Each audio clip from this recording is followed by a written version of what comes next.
Coach, start with that third period. Looked like really your best period all night. What got you working there in that third?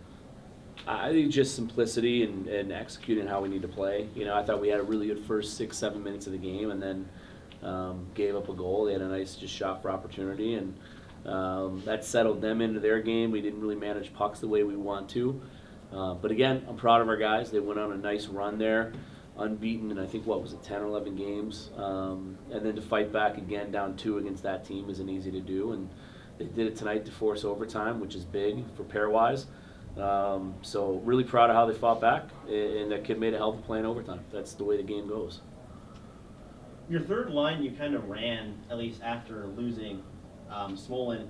You put Niedermayer up there, and it looked like it really worked pretty well for you in that third. And were you giving them some extra ice time there in the third as well? Yeah, I mean, they were going. You know, Benji and O have been playing really well, and Needs obviously gives us something against. He's a good matchup against that team. They're big, they're strong, they skate well.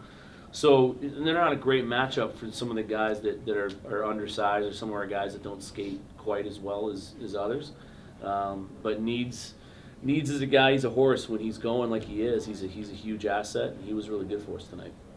Coach, this is the second time this season that you've fallen behind early to this Cornell team. What is it about them, at least in the first 30 minutes of hockey, where it just feels like they Goalie made some big saves for him in the first, and we came out pretty hard. And then again, you know, it was just a good hockey game. That's the way it's going to work. We're not going to win every game, and we're not going to get a lead in every game. But our guys never faltered, and again they came back, and they're a resilient group, and I think that they'll be really good tomorrow. Coach, in Cornell's breakout game, they slow it down massively. It's a lot of time and space behind their own goaltender to then slowly break it out. And it looked like it bit you guys a lot. How do you kind of go back and attack that tomorrow? Because it's a good breakout game. I mean, they have a nice controlled breakout. They didn't generate any offense off it. It's really good, and I think we were ready with a set forecheck to slow it down a little bit. But again, I mean, all their offense came off of really in zone and just getting pucks and bodies of the net, and really owning the blue paint. You know, they did a good job of getting to the blue paint and playing greasy hockey. That's what that team does, and they're really good at it. Coach, what needs to change tomorrow to be a little bit better in terms of strategic-wise? Manage pucks, you know, and you can't go east, west, and south against them. You have to go north. You have to put pucks in behind them. You have to establish a forecheck a little bit better than we did today. Everything that we generated was when we did establish a forecheck, and scored a couple nice goals. Obviously, the one was off the rush. Chucky made a nice play to Schmags, but you know, we got to tighten things up in the D zone a little bit. I thought that coming back into our zone, we were sloppy and a little bit all over the place at times. So we have to be a lot better in our D zone and be a little bit more structured. Coach, notice some changes to your top line. You put Copperud and Chambers up there. What did you see from them? Did you like that kind of combination? Will that something you'll roll in tomorrow? No, I didn't love it, but you know, our top 6 really hasn't given us much at all in the last month, 5-on-5. So, you know, I had to change something. You know, and in the third, it was literally every other shift was a different line. We were just trying to catch lightning in a bottle, and we came back. So because we had 11 forwards, and losing Smolin's a big loss. You know, that was a really stupid penalty by him. But he's a freshman, and freshmen do dumb things. But he's a big loss because he gives us the depth that we need. Heck of a game by TJ. I mean, he kept you guys in that game constantly. He was great. He was really good, especially in overtime. I really wanted him to win. He made 2 or 3 big saves in overtime for us, and then the Robertson kid just, you know, that team's good 3-on-3. They were really good in Lake Placid 3-on-3. I mean, they outplayed us immensely there in that overtime, and they did it again tonight, which we haven't been outplayed very much in overtime. So, you know, again, hats off to them. That kid made a hell of a move on Gratz and made a hell of a shot on TJ, who was really sharp tonight and very good for us. Coach, in a lot of your big face-offs this season and recently, especially, you sent out the freshman Cole Gordon. What's the thinking behind that, and how is he kind of progressed? He's good on face-offs. That's why I sent him out. Anything special he does? He just competes, and he's ready to go. And tonight he wasn't great on face-offs, but generally he is and wins big ones for us. So anytime, usually I put him out, you know, to win a big draw on the D zone or on a kill or whatever, he usually gets it done. Tonight, we weren't great on faceoffs. We were 38%. So we've got to be a lot better at the dot tomorrow, and we'll look at that and make some adjustments.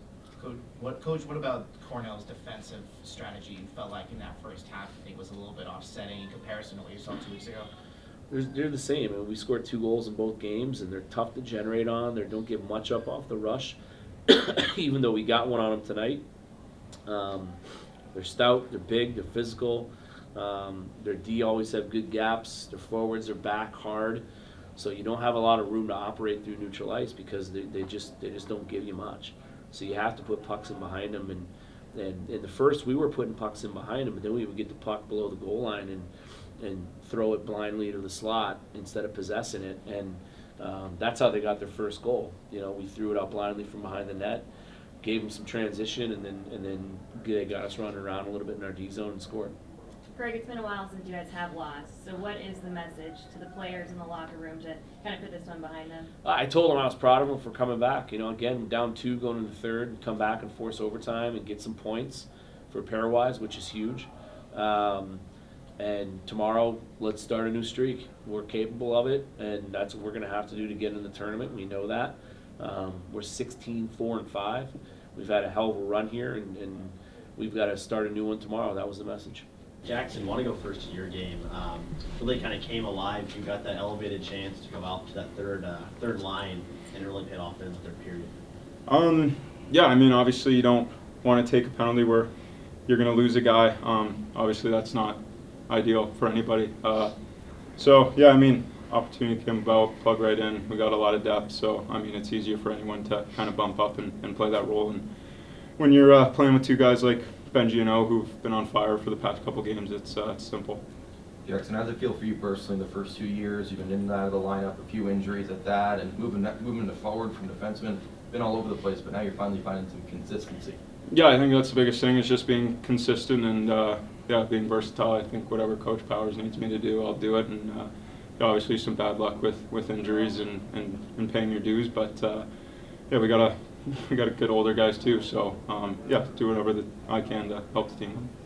Benji, you mentioned in the first intermission we had our discussion that you wanted the offensive pace to just keep moving forward even after that first period. Do you feel like in that third period you saw something different, especially on that third line with yourself, Ryan, like that group of guys? Yeah, I think we just got going. You know, he provides a lot of speed, so that helped a lot, like getting in and getting to work. And then, I mean, it's all it is. It's simple. It's just getting behind him and like getting the puck back, and then it all kind of blossoms from there. So, for either one of you, Power said that in this overtime and the last, you guys got outplayed. What did you guys see that was so stout in their overtime play? I mean, they did a good job possessing it. Just all the kind of standard things that they have to do. Like we had a couple of sloppy plays with the puck. And I think fatigue definitely played a factor with like a shorter bench today. So we've had a lot of good luck in overtime this year, but that wasn't the case today. Jackson, for you, ever since the Dartmouth series, you really turned it on and you've been that consistent player that you said. Has anything different, has something clicked for you? What's been different ever since that Dartmouth series? Yeah, I mean, it's missing a whole year last year pretty much. It's not easy to kind of get right back into the fold at this level. It takes some time. And yeah, I mean, credit to everybody that's helped me get back. I'm feeling good now, and yeah, it's just kind of a matter of keeping it going. For both of you, or either one, how do you like tonight and go into tomorrow freshly? I think it's pretty easy, honestly. I mean, that's not how the game wants to go. I mean, it's unfortunate, but yeah, we dug ourselves a hole early, and credit to us, we got back in it, but that means nothing. So we need to capitalize, and that one's already behind us. We're on to the next one. Got to be a goldfish. What differently did you guys see in those first 2 periods from a defensive standpoint? Do you feel like it was different from what you saw in Lake Placid 2 weeks ago? I'm not sure that it was different. I think it was just we had a tougher time cracking it. You know, it was they're very stout defensively, and yeah, they did everything that we expected them to do. We just didn't do a good job countering that. How do you go about countering them? They're very slow, methodical. They get set up. They take it through their neutral zone. How do you crack that? It's just about being fast, moving the puck back up ice. Like when they turn it over, like we got to go right away. We can't hesitate. We can't like tick it around back there. Like we just got to get it in and get right back to work. No hesitance. Yeah, just can't take our time. Just got to keep going.